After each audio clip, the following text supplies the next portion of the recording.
Whew. All right, you guys follow me? Yeah. Where should I park this? We're gonna get to a point, and then I'm gonna just have you park on the side, and then you're gonna take the worst ride up the mountain.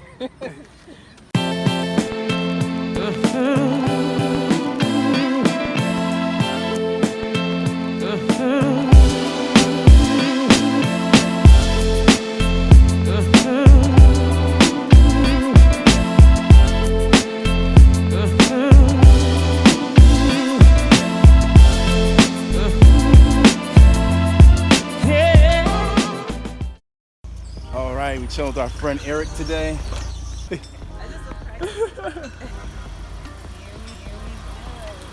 Yes, brother, long time. Long A lot time. different from where you guys stay, right? I know, right? Nice and cold in here. Oh, nice AC. That's if y'all got your cars, got AC, you good to go here in Ghana.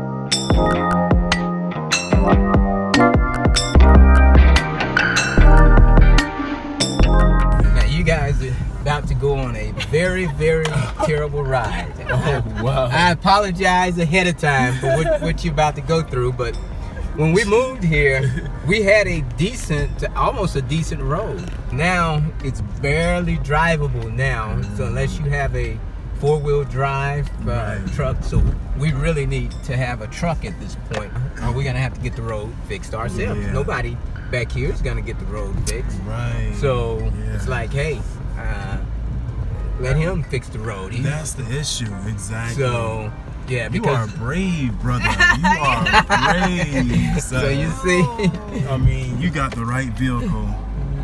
so you see what we're going through. Whoa. All right, this is skills, y'all. This is pure skills right now. So how much you think it's gonna cost to get this road paved from your house to the road? Yeah, you're probably talking 25,000 cities at least to get it halfway right. Yeah, probably to do the job right. I would imagine 50 going up to 1,000 cities to do it right. Wow. But And how much does that equate to about 50 cities? US dollars. That's probably like $12,000. yeah. Oh my goodness, that is beautiful. Yeah, once you get up there, it's fine. It's the getting up there part. Got you. So, yeah, so at some point it might just become cheaper to just get a truck and call it a day. But I had a truck, but the fuel price, trying to manage a truck is just expensive. Oh, yes. We paying more for fuel, y'all. We pay a lot for fuel here. It's not only that you're paying more for items, but your ability to make money in Ghana is going to be very limited. There you go. Yep. That's a part of the problem too, is that you know, you can kind of do the equation and say, okay, the rate of exchange for $1 right now is about 5 Ghana cities, and when people come over here to visit, that sounds good because they're like, whoa, it's cheap to live over there, man. But what people don't understand is that you coming to visit. But now if you living over here, There you go. then usually you don't have a US dollar income. There you go. If you're living over here and you're getting paid in US dollars, then it's gravy for you. Fortunately, when I came, you know, I had a little savings, and I said, before I do anything, you know, you always have people saying, man, start a business. But if you spend all your money on a business and you don't have like a house yet, then you're going to be in trouble. So I decided to not take that advice and just put up a house. And I said, if I spend all my money on the house and on the property, and then at the end of the day, I don't have a business, well, I can just put some tomatoes on my head and go down to the market and sell them. Make it work. I'm like, hey, we just need a house, and we just need to be self-sufficient. That was the name of the game for us. So at the time, my wife couldn't understand that. I mean, she's Ghanaian. Well, she's Nigerian and a Ghanaian citizen. But her and her family couldn't understand the logic of that thinking when I was saying, you know, we just need to be self-sufficient, and I want to be able to grow my own food. I want to have live off the grid, have my own water well, and be about an hour outside the city. And that was my whole plan, because I felt, even when I was preparing to leave the U.S., part of the reason I was leaving, because I was looking at the national debt. I was looking at the numbers. I'm a numbers guy. And when I started looking at the U.S. debt, and I started looking at the gross domestic product and what was going on, I said, the U.S. is in trouble. And not only is the U.S. in trouble, but because the U.S. in trouble, that means the world is about to be in trouble. So each day we have to get up and we have to work. We have to work the land. We have to feed the chickens. You know, and I never thought I'd be doing that again, but I am. And I used to see my parents do it when I was a child. And I'm actually an IT guy, right? That's my background. It's computer engineering, network engineering. And so to go from that to just a simple, very simple life, it was humbling for me, because now I have so much appreciation for farmers that I didn't have before. But after being out here, I can appreciate it. Wow. So we are finally... This is it. We reached the top. Oh, nice. Oh, man, you have a beautiful view.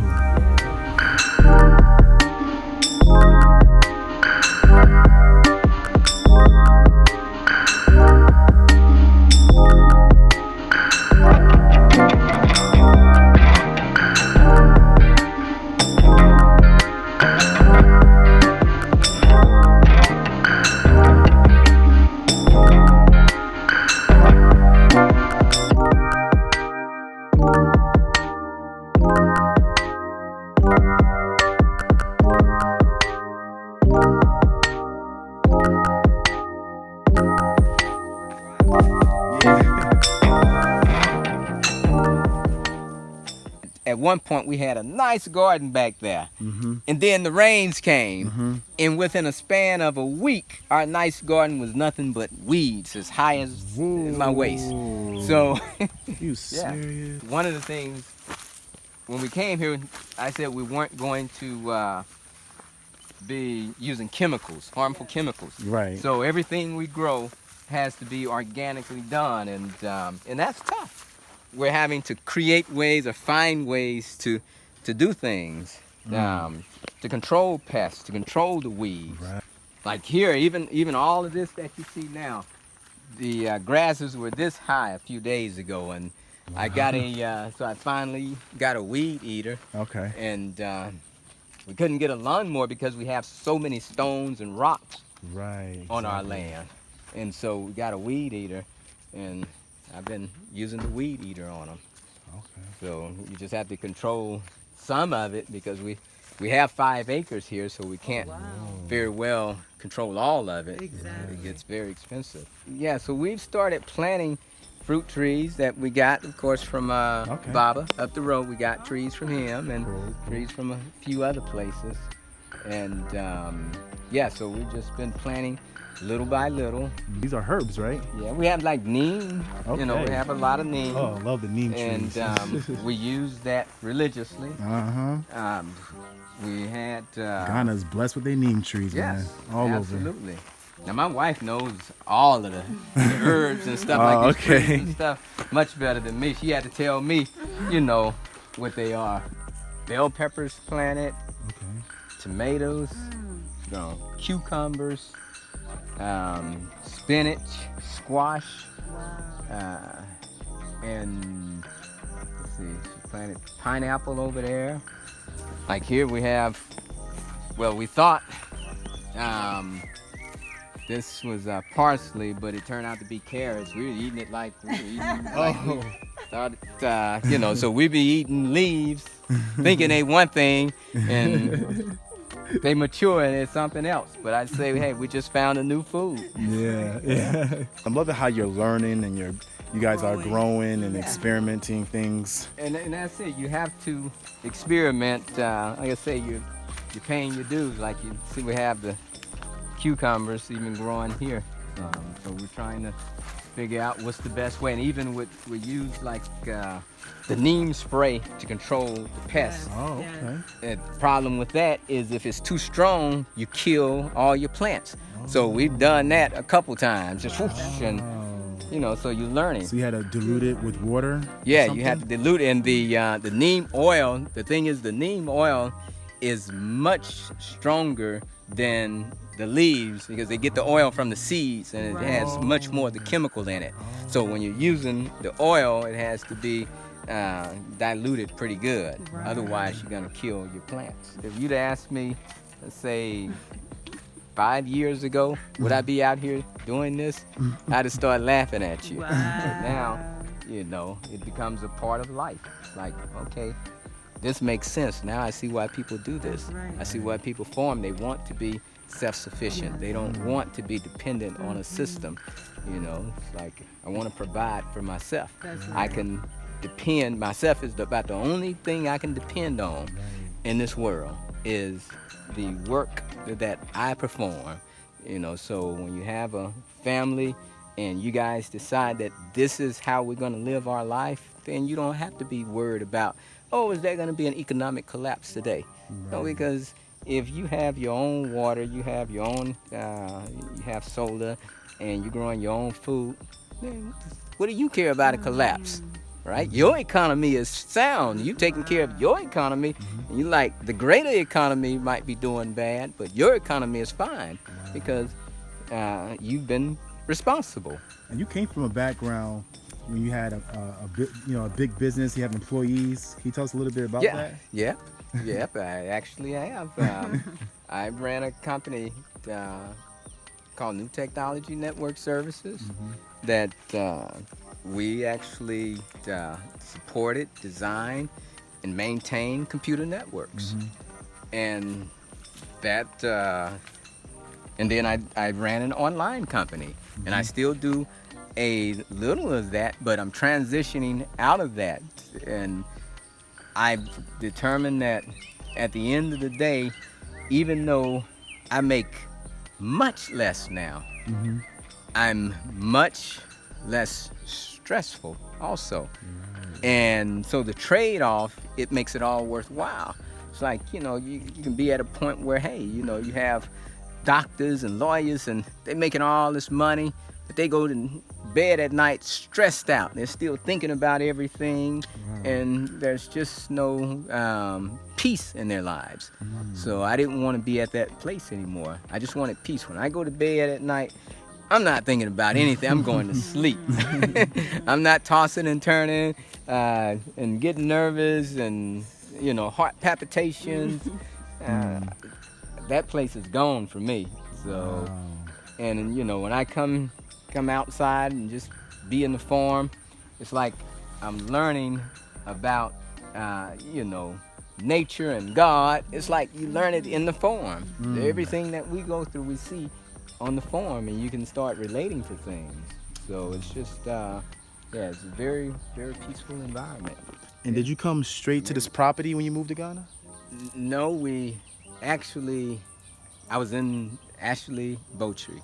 Okay. So School Junction Right. area, Ashley Bowtree, and I rented until I can kind of scope out Right. the environment, and we start searching for property, and that's when I found Brandon with Migrating Culture, and so he helped me find the property. So he helped you find the actual property itself. yeah, he helped me find I mean, when we came out here, we had a general area about where we wanted to live, but when we came, and I had a real estate agent also, and so, but all that you see now coming up, it was nothing but bushes. All this was nothing but bushes. Wow. So it would have been no way I'd even saw it. Exactly. So Brandon jumped and came through here, and he was like, there's a piece of property in there. It's fairly level, and you can do what you need to. So yeah, so we had to cut a lot of that road. Maybe half of it was there, but a lot of it we had to have cut in. So then, and we cleared all this area, and even the Ghanaians who come up here, and especially before we had this built, and they said, "Man, you are crazy." It's like, no way we would stay up here. It's like, you're a crazy American. So my wife's family, they was like, "Y'all gonna stay where?" So nobody was feeling it. It was like, this is what we're gonna do, and it was just a matter of getting it done. Yes. Yeah. And You saw the vision. yeah, I knew exactly what I wanted to do, and I said, this is how we're gonna do it. This means that you better have some good people around you too, because it's so, another thing is that it's so easy to lose money here. It's like, so if you don't have good people around you, the money just goes so quickly. So luckily, I had Brandon to caution me on things that we were looking at doing. He was like, nah, don't do it like that, because everybody, here they have their limit. Like, you can get somebody to do some good work for you, but if you put too much money at them, then they might just take that money and disappear, because that's the most money they may have seen in their life. So it's just a matter of time. So you have to know how to control them to control the job, so that you're not giving away too much money at once for no return. So you have to make sure you're getting something in return for every little dime or every little peso that you're spending. As careful as we were, I still lost money here, but it was insignificant in the scheme of things. It's like, okay, they got me there. Okay, they got me there. But it's just a lesson learned. And you also have to, doing something like this, you almost have to become an expert at every little thing too. So I've had to become an expert at water filtration. I've had to become an expert at solar. And so it's just like every little thing, because now you have to kind of check the experts and tell them that, hey, you're not doing that right. Exactly. Because if you can't do that, then they install something, it looks like it's working, in a few months it's not working anymore, or they didn't do something that they were obviously supposed to do. So you can't just assume that it's going to be done properly. That's true. So so we've learned a lot. Let me tell you, it's learning every day. Yeah. So my wife spends most of the time out here. She's the one that babysitted, and she's the one that she can tell you what's going on with the plants and what needs attention. She has snails over here that she's actually farming. So Really? so she is. Yeah. So these are her snails. Wow. Now, again, you'd asked me 5 years ago, would I be eating snails? I would have laughed at you. But, wow, so that's a delicacy here, huh? Oh, they eat them. Look at escargot. So you can see. Whoa.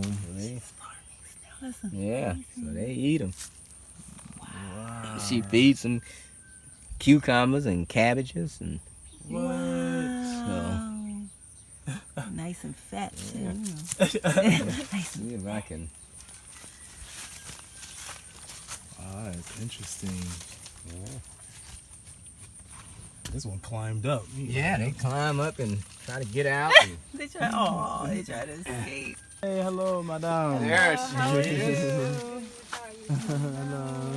Kristen, what's up? Hello, how are you doing, madam? I'm Good good. to see you again. Hi, my the wife kids. Joyce, as Doing you guys good. can remember. Yeah. That's Sophia. I actually see you on Facebook. Yeah. We're here to see your beautiful property. Oh, Guys. Oh, wow. So all this is this earthen right here? Or Yes, the bag? all this is the earth bag, so you can see how thick the walls are. Yeah. Wow. So Okay. yes, so the bag's just filled with dirt. Finished yet? There's things that we haven't finished, but it's like learning. You never finish.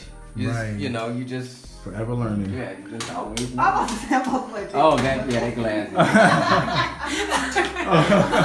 okay, the glass. Yeah, it looks like she could be a glass there. Wow. Oh, natural light. Wow. Yeah, we tried to take advantage of the light, so because we're on solar, we don't have a lot of power, so we have to take advantage of the light. Look, I love this stone right here. The granite countertops. Oh. I know I've seen those before. I don't know. Okay. Oh, they say they call them bread nuts. Bread nuts. Oh, okay. Yeah, they taste kind of like a cross between a potato and a nut. So I call them potato nuts. Potato nuts. No, I tasted them for the first time about a week ago. So you know they'll be okay. They just need some ketchup, and salt. This is the pantry. Wow. I love this bookshelf. I love the flooring too, just like the flooring in general. Like that's really it's nice. really I like like here, it. it's cold. Oh yes. See that. Actually made them. This is spinach.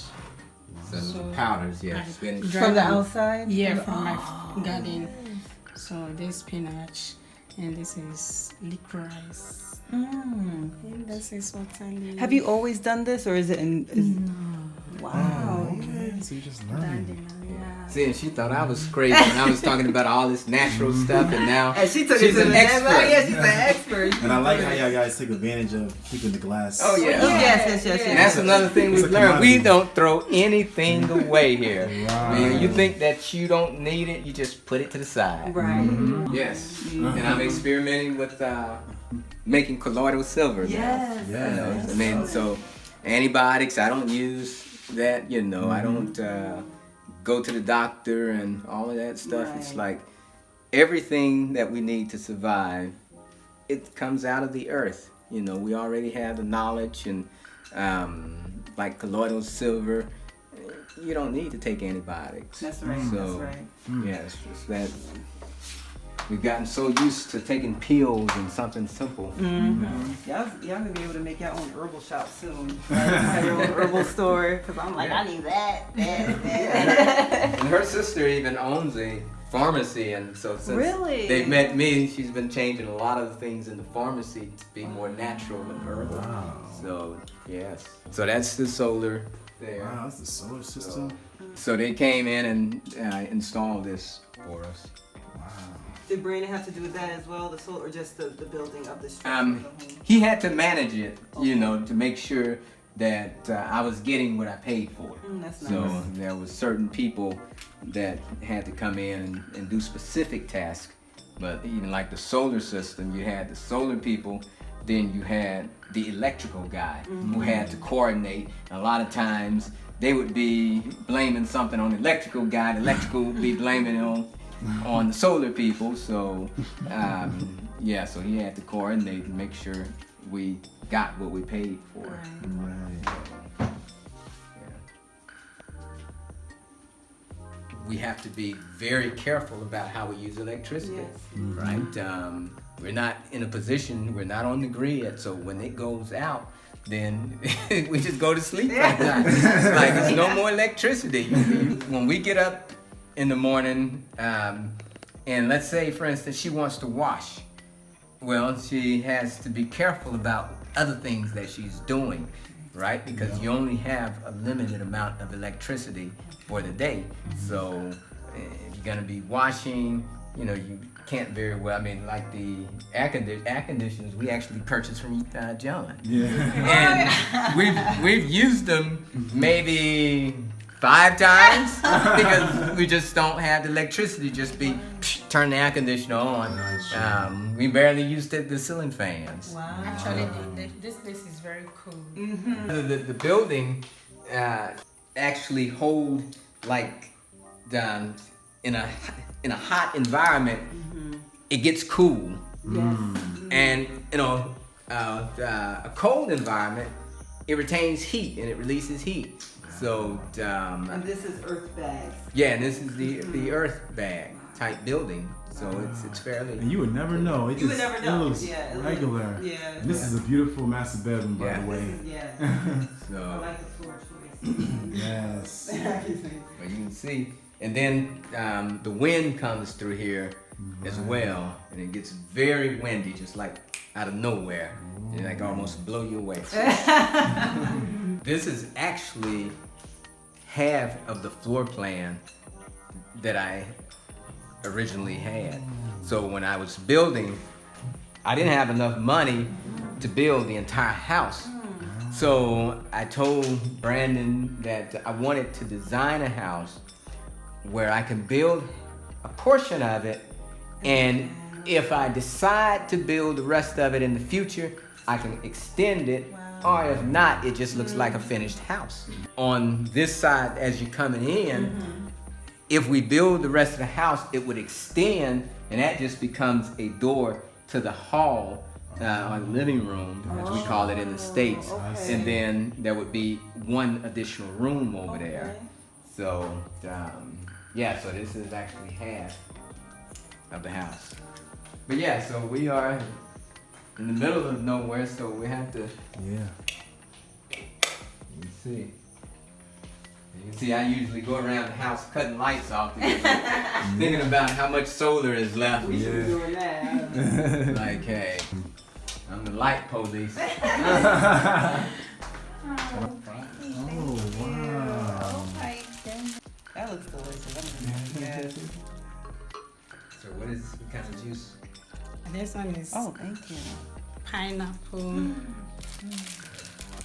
pineapple, beetroot, This is ginger, delicious. What? carrot leaf. Wow. Is it carrots? Carrot leaf. Yeah, and then cucumber. Organic, straight from the garden. Narita. Oh my God. Oh, that's a feel.